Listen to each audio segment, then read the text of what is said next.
कौने दिन आया है हनुमंत यहूँ के जन्म भेल हे सोहावन लागे। कौने दिन भेल छठिहार हे सोहावन लागे। कौने दिन आया है हनुमंत यहूँ के जन्म भेल हे सोहावन लागे।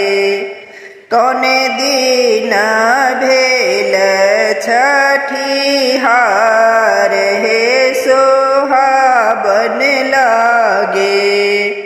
मंगल दिन आया है सेवक हमरो जन्म भेल हे सोहावन लागे। रवि दिन भेल छठिहार हे सोहावन लागे।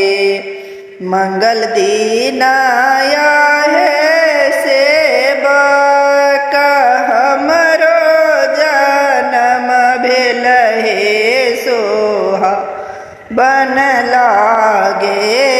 रवि दिन भेल छठिहार हे सोहावन लागे। कौने दिन आया है हनुमंत बसबा कटाओल हे सोहावन लागे। कौने दिन ध्वजा फहराब हे सोहावन लागे। कौने दिन आया है हनुमंत बसबा कटाओल हे सोहावन लागे। कौने दिन ध्वजा फहराब हे सोहावन लागे। रवि दिन आया है सेवक बसबा कटाए बहे सोहावन लागे।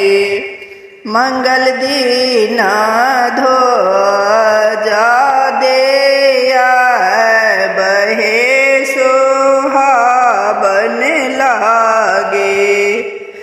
मंगल दिन ध्वजा दिया बहे सोहावन लागे।